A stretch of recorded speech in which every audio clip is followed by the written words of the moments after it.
కాంగ్రెస్ నేత సామ రామ్మోహన్ మాట్లాడుతున్నారు. లైవ్ ద్వారా చూద్దాం. జరిగింది కాంగ్రెస్ పార్టీ నుంచి దీని మీద చర్యలు తీసుకుంటారనేటటువంటి ఆశాభావం మాకుంది.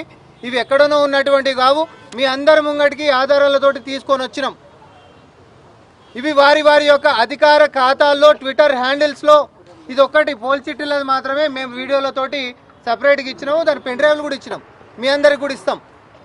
ఇప్పుడు మేము ప్రజలకి విజ్ఞప్తి ఒకటే చేస్తూ ఉన్నాం. అధికారంలో ఉన్నప్పుడు అధికార దుర్వినియోగం చేసి ఎట్లయితే దోపిడీకి ఎన్నికల కోడ్ ఉల్లంఘనకి పాల్పడ్డారో ఆ అలవాటు ఇంకా తప్పలేనట్టుంది. ఇంకా కూడా ఆ యొక్క అలవాటును కొనసాగింపు చర్యగా బీఆర్ఎస్ పార్టీ చేస్తున్నటువంటి ఈ యొక్క అవకతవకలని చాలా స్పష్టంగా ఆధారాలతోటి ఎన్నికల సంఘం ముందుకు మేము వచ్చినాం, ఫిర్యాదు చేసినాం. వాళ్ళ మీద చర్యలు తీసుకోవాల్సిందిగా మేము విజ్ఞప్తి కూడా చేసినాం. ఫిర్యాదులో ప్రధాన అంశాలు ప్రధానంగా ఎన్ని పాయింట్లు ఉన్నాయి? 3 అంశాలను మేము తీసుకొని వచ్చినాం. ఒకటి ఈ పోల్ చిట్టీలకు సంబంధించినటువంటి అంశాలు, అవి చెప్పండి మీరు. పోల్ చిట్టీలకు సంబంధించినటువంటి అంశాలైనా, ఇంకొకటి ఏం ఆధారాలు లేకుండానే వారి యొక్క సోషల్ మీడియా ఖాతాల్లో, అధికారిక ఖాతాల్లో, బీఆర్ఎస్ పార్టీ సోషల్ మీడియా హ్యాండిల్స్లో నిరాధారంగా నాయకుల మీద ఆరోపణలు చేయడం అనేటటువంటిది ఎన్నికల సంఘానికి సంబంధించిన నిబంధనల ఉల్లంఘన కిందకే వస్తుంది. అది రెండోది. అయితే మూడోది, చర్చిలలోకి పోయి ప్రచారాలు చేసుకుంటా ఆ ప్రచారాలు చేసుకున్నటువంటి వారి యొక్క అధికార ఖాతాల్లోకి పెట్టుకోవడం కూడా ఎన్నికల ఉల్లంఘన కిందకే వస్తుంది. కాబట్టి ఈ 3 అంశాలను కూడా ఆధారాలతో తీసుకొని వచ్చి మరి ఎన్నికల కమిషన్ ముంగట రిటర్నింగ్ ఆఫీసర్ గారి దగ్గరికి మేము తీసుకొని వచ్చి ఫిర్యాదు చేయడం జరిగింది. దీని మీద చర్యలు కూడా తీసుకోవాల్సిందిగా మేము విజ్ఞప్తి చేసినాం. And media certification and monitoring committee అంటే ఒక అభ్యర్థికి నిర్ణీత పైసలు ఖర్చు పెట్టాల్సిందే అనేటటువంటి ఒక నిబంధన ఏదైతే ఉందో వాటిని తుంగలోకి దొక్కుకుంటా ఇష్టం వచ్చినట్టు ఆర్టికల్స్ రాపించుకుంటా, ఎపిసోడ్లు వేయించుకుంటా, ఇంటర్వ్యూలు చేపించుకుంటా, వాళ్ళకి నచ్చినట్టు దానికి ఒక లెక్కాపత్రం ఏం లేకుండానే మాకు నచ్చినట్టు ముందుకు పోతామంటే కుదరదు. కాబట్టి అది ఎన్నికల సంఘం యొక్క నియమావళిని ఉల్లంఘించినటువంటి దాని కిందకే వస్తుంది. కాబట్టి దాన్ని కూడా ఆధారాలతో మేము ఫిర్యాదు చేయడం జరిగింది. దాని మీద చర్యలతో పాటు ఆ అభ్యర్థి చేసినటువంటి ఈ యొక్క ప్రచారాలని మొత్తం కూడా తన యొక్క ఖర్చు కిందకి చూపెట్టాల్సిందిగా మేము ఎన్నికల సంఘానికి విజ్ఞప్తి చేసినాం. ధన్యవాదాలు.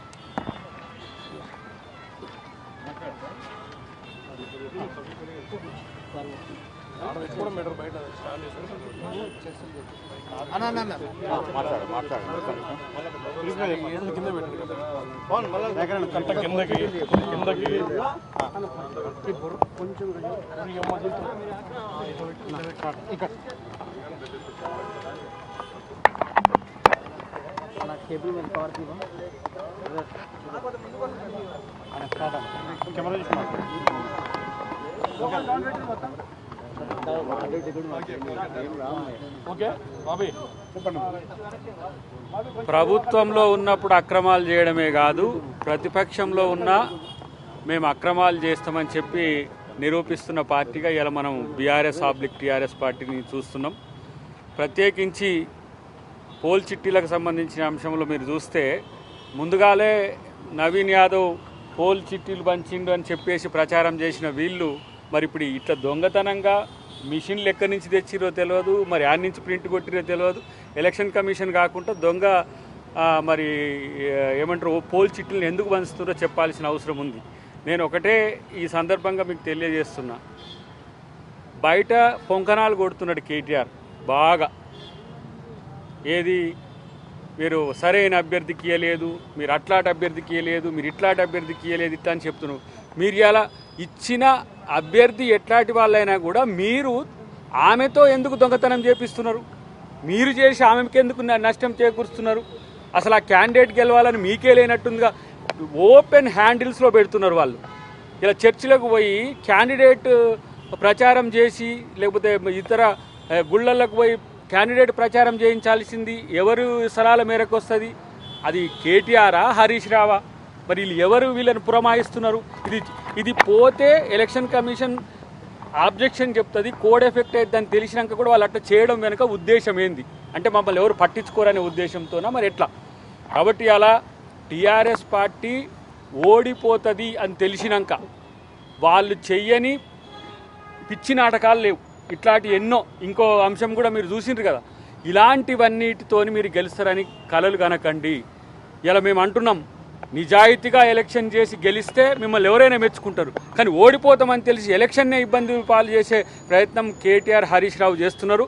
ఇక మళ్ళీ దానికొకటి ఇక ఎట్లాంటి అంటే, అక్కడ నియోజకవర్గంలో పెట్టాల్సిన ఏమో నియోజకవర్గంలో పెట్టుకుంటూ బయట కుల సంఘాలు, ప్రజా సంఘాలు, ఆటో సంఘాలు ఇట్లా అని చెప్పి బయట పెడుతున్నారు. దాని మొత్తం ఇంపాక్ట్ రావాలని చెప్పేసి, అంటే కోడ్ ఎఫెక్ట్ కాకుంటుంటానికి హైదరాబాద్ చుట్టుపక్కల అంతటా కూడా ఉద్దేశపూర్వకంగా పెడుతున్నవి. ఇవన్నీ కూడా వాళ్ళు కేవలం ఓడిపోతామన్న భయంతోనే చేస్తున్నవి. ఒక పిచ్చి నాటకాలుగా మేము భావిస్తున్నాం. డెఫినెట్గా దీనికి ఎలక్షన్ కమిషన్ వారికి అప్పీల్ చేసినాం, వారి మీద చర్యలు తీసుకోవాలని కోరుతున్నాం. ప్రత్యేకించి ఆమెకు సరే తెలుస్తుంది తెలియదు, కానీ ఆ ఎవరు ఎలక్షన్ చేయిస్తున్నారో వాళ్ళు ఇలాంటి తప్పులు చేయకుండా ఉంటే మంచిది. ఆ క్యాండిడేట్ మంచి కోసం కాకుండా మీరు చెడు కొరకు చేసుకుంటా ఎలక్షన్ నియమావళినే ఇలా తుంగలో తొక్కడం అనేది తప్పు అని చెప్పేసి మేము తెలియజేస్తున్నాం.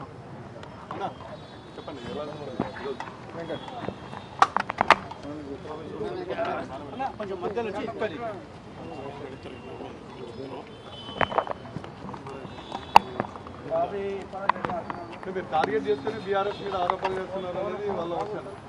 పార్టీ సింబల్స్ కానీ మార్పిచ్చి ఎన్నికలు కుట్రలు చేస్తున్నారు అంటున్నారు. 10 ఏళ్ల అధికారంలో ఉన్న బీఆర్ఎస్ పార్టీ ముఖ్యంగా ఈ ఎన్నికల్లో అన్నీ తామై వ్యవహరిస్తున్న ఏదైతే తన్నీరు హరీష్ రావు గారు కానీ కల్వకుంట్ల తారక రామారావు గారికి నిజంగా సోయి ఉంటే ఇవన్నీ అంశాలు వారికి తెలిసి కూడా ఉద్దేశపూర్వకంగా కావాలని చెప్పి మేము ఏది చేసినా చెల్లుతుంది, మేము ఏది చేసినా నడుస్తుంది, లేదా మేము ఇదే రకంగా చేస్తామని ఒక అహంకారపూరిత వైఖరితోటి చాలా స్పష్టంగా ఇవి చేస్తున్నట్టు కనబడుతుంది. దానితో పాటు ఏ న్యూస్ పేపర్లో అన్నా కూడా, ఏ న్యూస్ పేపర్ అన్నా కానీ ఛానల్ కానీ వివరించినప్పుడు అందరి అభ్యర్థుల గురించి రాయాల్సిన ఒక బాధ్యత ఆ ప్రచారం చేస్తున్న ఆ పేపర్ల పైన ఉంటుంది. ఈరోజు నమస్తే తెలంగాణ కానీ, టీ న్యూస్ కానీ, వారికి సంబంధించిన ఛానల్స్లో, పేపర్స్లో కూడా అది కేవలము వాళ్ళ సొంత ఎజెండా కోసము, వాళ్ళ సొంత ప్రచార మాధ్యమాలకు ఉపయోగించుకునే విధంగా దాన్ని వాడుతూ అందులో అడ్డగోలుగా అడ్వర్టైజ్మెంట్లు వేసుకునే విధంగా వేసుకుంటారు. ఆ కంప్లీట్ కూడా క్యాండిడేట్ అకౌంట్లో దాన్ని జమ చేయాలని చెప్పి దానిపైన కూడా మా సోదరుడు రామ్మోహన్ రెడ్డి గారు కంప్లైంట్ ఇవ్వడం జరిగింది. దానితో పాటు ఏదన్నా కూడా MCMC media coordination committee and media certification and monitoring committee approval లేనిది ఏ వీడియోని కూడా నిరాధారాలు అంటే ఆధారాలు లేకుండా ఆ వీడియోని ప్రచారం చేయకూడదు. ఈరోజు బీఆర్ఎస్ పార్టీ కొంతమంది కార్యకర్తలతోటి వీడియోలు చేసి అది ప్రజల నాడి అనే విధంగా దాన్ని వారి అఫీషియల్ హ్యాండిల్స్లో ప్రచారం చేస్తూ కాంగ్రెస్ ప్రభుత్వాన్ని, కాంగ్రెస్ క్యాండిడేట్ పైన బురద జల్లే ప్రయత్నం చేస్తారు. ఆ రకంగా నిజంగా చరిత్రలోకి వెళ్ళి మాట్లాడాల్సిన పరిస్థితి వస్తే మరి కల్వకుంట్ల చంద్రశేఖరరావు గారి చరిత్ర దుబాయ్ శేఖర్ కాడికెళ్ళి మొదలు పెట్టాల్సి వస్తుంది. దుబాయ్ శేఖర్ అనే పేరు ఎవరిది, వారి చరిత్ర ఏంది, వారిపైన ఏ రకమైన కేసులుండే, వారు ఏ రకమైన ఆరోపణలు ఎదుర్కొన్నారు, వారి పరిస్థితి ముందు ఏ రకంగా ఉండే, ముందు అవి అన్నీ పునరాలోచించుకొని బీఆర్ఎస్ పార్టీ నాయకులు మా క్యాండిడేట్ గురించి మాట్లాడితే బాగుంటుంది.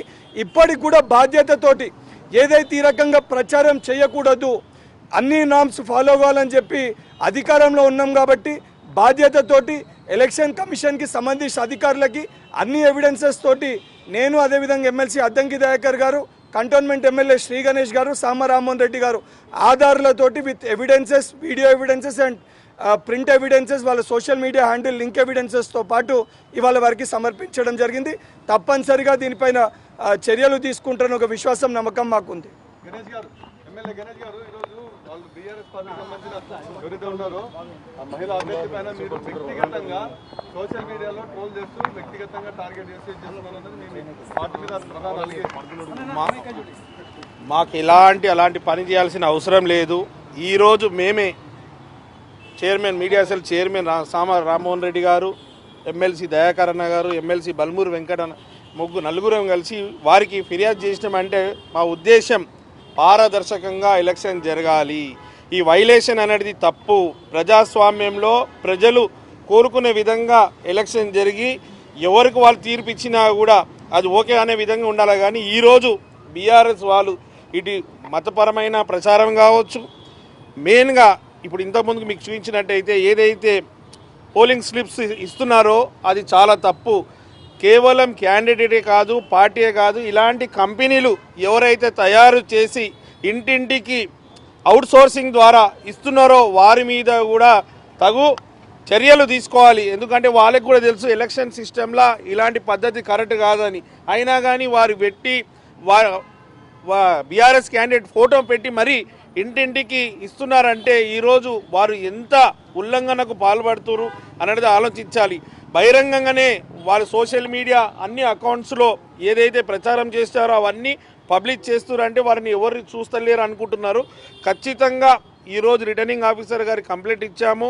ఎంతైతే బడ్జెట్ అలొకేట్ చేశారో ఎలక్షన్ క్యాండిడేట్కి ఆ ఎలక్షన్ కాకే ఖర్చు పెట్టాలి, దానికన్నా ఎక్కువైతే వారిని డిఫాల్ట్ చేయాలని కూడా కోరడం గురించే ఇవన్నీ సిస్టమ్ చేశాం. ఈరోజు రాష్ట్రంలో ఏ ఎలక్షన్ వచ్చినా కూడా ఈ ఎలక్షన్లో ఆదర్శంగా మా పార్టీ ఈరోజు ప్రజలందరూ డిసైడెడ్ కాంగ్రెస్ పార్టీ క్యాండిడేట్ని బలపరిచి ఆశీర్వదించి వారికి సేవ చేసే అవకాశం కల్పించాలని ఎక్కడికి వెళ్ళినా కూడా కాంగ్రెస్ క్యాండిడేట్ని గెలిపియాలి, వారైతేనే డెవలప్మెంట్ అవుతుందని ఎక్కడికి వెళ్ళినా చెప్తున్నారు.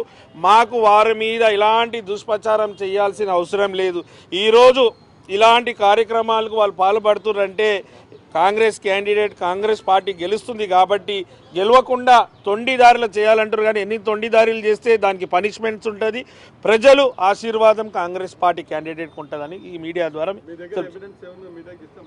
అన్ని ఖచ్చితంగా ఇస్తాం. అన్ని మీడియాలో మీకు వాళ్ళ ఎక్కడ ఏ అకౌంట్లో చూసుకున్నా కూడా వాళ్ళు పెట్టింది గ్యారంటీ. నేను రిటర్నింగ్ ఆఫీసర్ గారిని కూడా కోరేది ఏంటంటే ఇలాంటి సిస్టమ్ కరెక్ట్ కాదు. ఏదైతే కంపెనీలు ఈ విధంగా అవుట్సోర్సింగ్ ద్వారా ఇంటింటికి ఇస్తున్నారో పోలింగ్ స్లిప్స్ వారి మీద కఠిన చర్య తీసుకోవాలని మీడియా ద్వారా వారికి కూడా పర్సనల్గా చెప్పి చేస్తున్నారు. ఎందుకంటే మేము చేస్తలేము, వేరే వాళ్ళు చేస్తున్నారని వాళ్ళ పార్టీ వాళ్ళు చెప్పే అవకాశాలు ఉంది కాబట్టి అలా జరగకుండా